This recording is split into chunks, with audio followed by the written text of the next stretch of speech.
first of all agree that I will not field any questions this afternoon, but I'm going to issue a statement, which I will read as follows. I start by saying good afternoon, ladies and gentlemen. Yeah, having accrued considerable experience in the public service of the Republic of Kenya in numerous capacities, I strongly believe that for any meaningful, positive and measurable change to happen, things must be done differently. This is simply because you cannot get a different result when you are using exactly the same method. While I do concede that I am not perfect, in the process of reforms of the magnitude required to improve the service delivery in the education sector in this country, I also recognize that this process is definitely bound to generate resistance if tangible results are to be achieved. And such results must be measurable results. Ladies and gentlemen, my management style, which has proved successful over the years, is by walking about at the point of service delivery. I will qualify this position by citing a few examples. Number one, chronic absenteeism from the workplace. When I was sworn in as Cabinet Secretary of Education on 26th of March 2019, my first engagement at the Ministry of Education was to physically confirm whether ministry employees report to work at the time expected of them. I immediately realized that more than 60% of the offices at Magoha were empty and unattended at 11 in the morning. I then sought to rally the staff and firmly impressed upon them the importance of reporting to duty on time. To monitor attendance of staff to their duties, I spearheaded the installation of CCTV and biometric devices in all entry and exit points.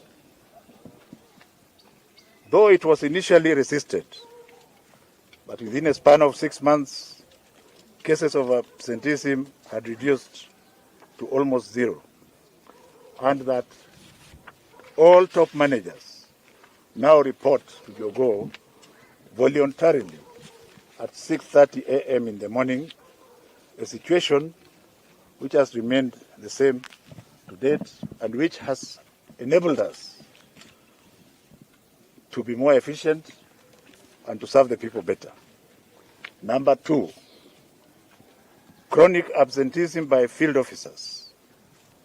Ladies and gentlemen, chronic absenteeism by field officers has persisted, even though significant improvements have improved tremendously. A small number of field officers limit their work to their offices with little or no effort to physically monitor the implementation of the education programs in the field. Of course, unless a senior ministry official from the headquarters is available. This is, however, negated by a substantive number of dedicated field officers whose impact in the field is laudable.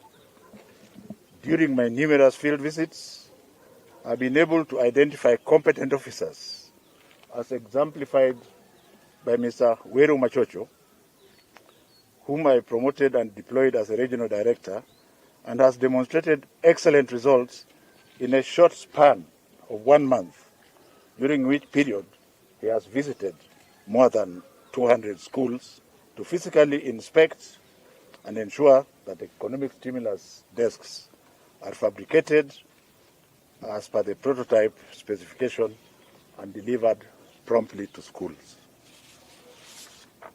Ladies and gentlemen, for measurable impact to be made, all government employees must work for the pay that they earn monthly.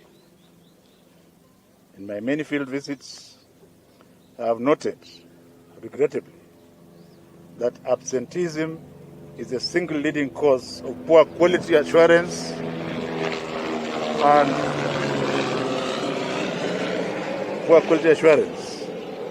oversight by the ministry. On this concern, I wish to confirm that for as long as I remain at the helm of the ministry, I shall continue to ensure that all ministry employees deliver the services to the public as per their job descriptions. Number 3, field visits. I wish to begin, first of all, by thanking senior officers from the Ministry of Education headquarters and the very effective visits to the field, since they have strongly supported service delivery by this ministry. During my numerous visits, I have observed and made many public pronouncements. Many times I have continuously found our teachers in class teaching diligently and demonstrating that they are hardworking and committed in their teaching. And therefore, I have and hold the greatest respect for our teachers. However, there are few instances when our field officers do not provide the necessary support and superintendence required to these very dedicated teachers.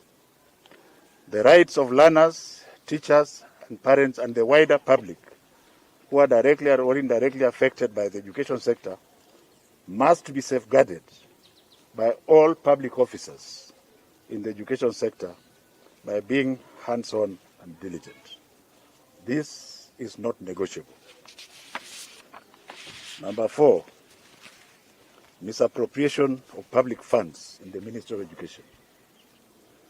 As public officers, we are duty-bound to ensure that Kenyans and their hard-earned taxpayers and revenues from the public kitty is prudently utilized.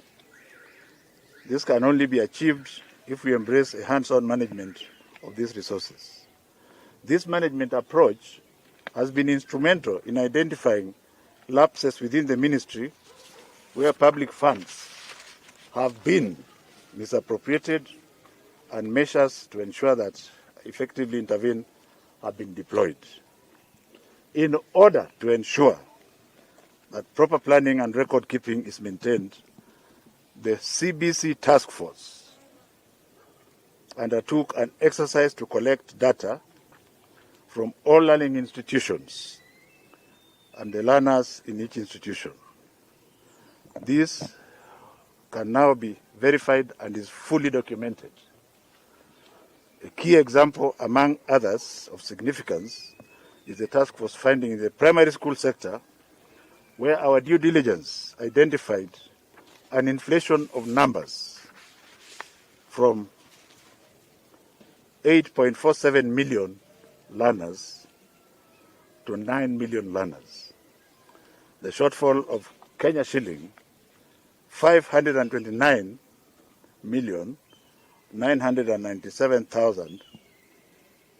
No, let me take that again. The shortfall of 529,997 learners has led to the saving of Kenya shilling 752,594,740 annually.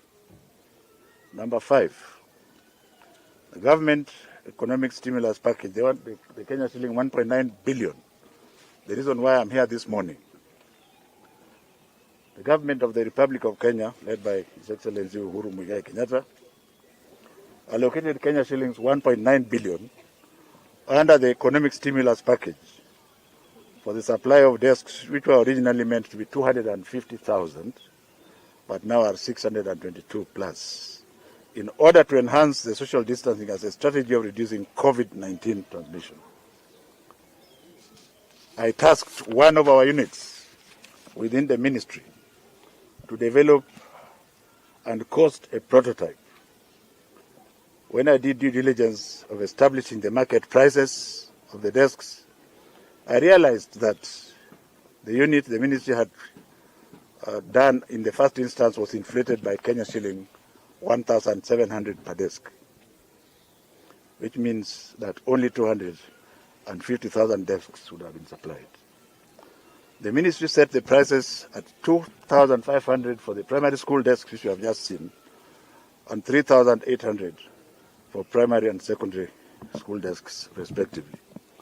Due diligence was done under my direct supervision in Nyeri and the Jokali sheds within Nairobi metropolis.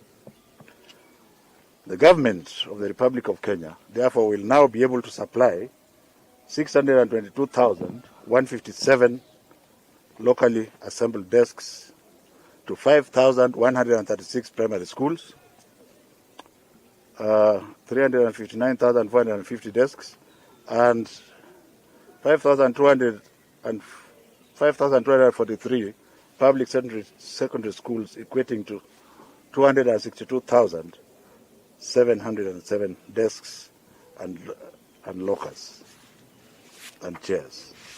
Ladies and gentlemen, this program seeks to ensure that our local Jokali artisans, exemplified here by the lady who was a fabricator, she's sitting in the North Pole there, but because of the, I hope the cameras will be able to pick her.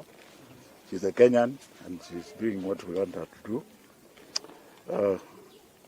This program seeks to ensure that our local Jokali artisans and workshops at the sub-county level are supported to uplift thousands of livelihoods and support learners with desks that would mitigate the effects of social distancing in preventing the spread of COVID-19. The process of fabricating and delivering the desks took off in earnest, and when I demanded a report from sub-counties which had delivered desks, I was taken aback when I sought to verify the reports by sampling, by going to some of the stations in person. The first example is in Kakamega North sub-county, where the schools identified that had desks fabricated, delivered, and certified, that there would be 5 schools. When I went to the ground, I only found desks in 2 schools. It's extremely important for the public to understand the genesis of the way we behave. When I went to a school where I had been told by my officers that desks had been delivered to 5 schools, on inspection I only found desks in 2 schools, and those desks were not manufactured according to specification, and therefore we decided to start verifying 100% inspection, which we are doing here. I only found 2 schools, and the desks delivered in those schools were of poor quality, not even varnished, and did not meet our specifications. The same was exemplified by Mumias East sub-county, and I've been told by my other officers who have been visiting that this has happened in several other sub-counties. I want to emphasize here that we shall continue to ensure that we give to our children and their parents what they deserve, and to insist that our officers in the field there must go and check.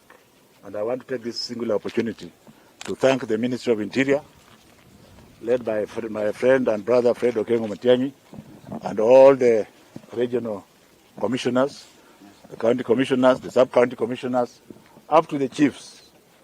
They have been with us in this process, and that the fact that I have not mentioned them here does not mean that, especially for this stimulus package, it would not have been possible without your involvement. I want to thank you on behalf of government.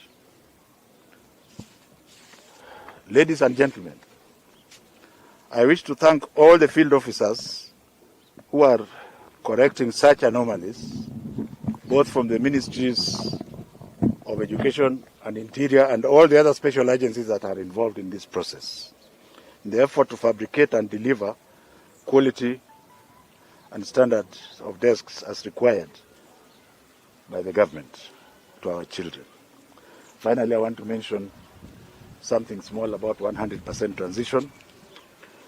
Ladies and gentlemen, the policy of 100% transition, which was implemented in 2018, was only successful this year meaning last year, 2019, through mobilization of all field officers, and both in the Ministry of Interior and the Ministry of Education, working as one government team. The operation was successful because I personally demanded that every education field officer must account for every child who had completed standard 8 and visited all the slums. And we went further, working together with the Ministry of Interior, to even get girls who had given birth 3 years previously and took them back to school. In addition, the Ministry of Interior and Coordination of National Government, headed by my brother and colleague, Dr. Fred Okengo Machengi, ensured that all his field officers were always available. Just like now, he has ensured that all his field officers are available because we must work as one government. It's important, before I conclude, that it is now time that as you demand things from your public officers, they must be facilitated to work to ensure that they deliver, and what they deliver must be measurable, not politically, but physically. I thank all officers within the education sector for their diligence and continue to persuade the few who are left behind to join us in delivering to the Kenyan child and parent, because actually they are the constant. And I want to state very clearly, for the avoidance of doubt, that unless otherwise directed by my appointing authority, I shall continue to perform all my duties and responsibilities with a zeal and commitment, and to ensure that all officers in the Ministry of Education perform their duties for the benefit of the Kenyan child, parents, and all education stakeholders. I thank you.